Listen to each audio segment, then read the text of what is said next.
catastrophic climactic events, which once occurred every 100 or 150 or 500 years, are now seem to be visited on us with some level of regularity. The choices we make today about how we manage growth lock us into patterns, as we know, that determine how vehicle miles traveled and global warming pollution exists and affects us for decades. In order to achieve the state's goal of significantly reducing these climate emissions, we have to make responsible decisions about where and how we develop so we can reduce driving and meet the growing demand for green, walkable communities.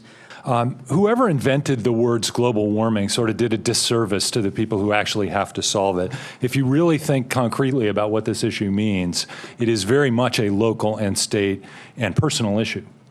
If you think about how we cause it, it's a product of our local transportation and energy and land use decisions. If you think about how we experience the impacts, it's not the global average temperature. Nobody lives in the global average temperature.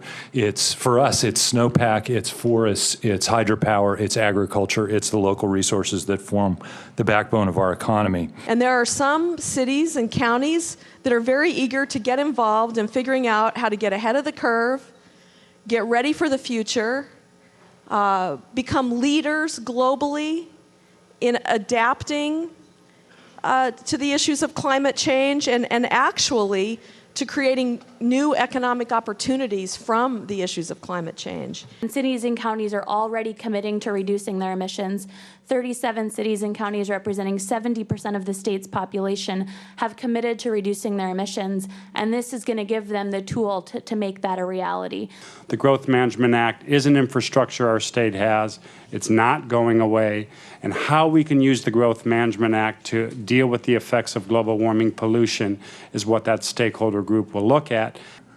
So we're ready to roll up our sleeves, sit down and talk with a number of people and try to figure out where does this fit in with the work that we at local government do already through the Growth Management Act or other statutes. Smart growth has really saved the citizens of Washington State a lot of money, and this will help further that savings, and I urge your support of the bill.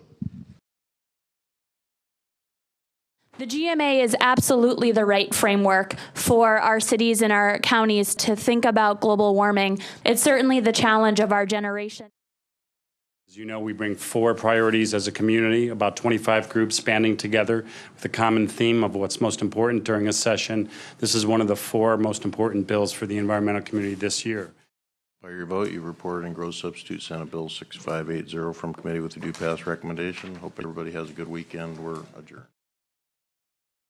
This is unbelievable this kind of stuff goes on. You city slickers. Future in which they have their name on a hut in a village that they have to live in. And from Moscow, they were told what fields they could plant. You know, the Earth goes through a climate change every 500 years. So, mankind, we're not causing that much of a problem.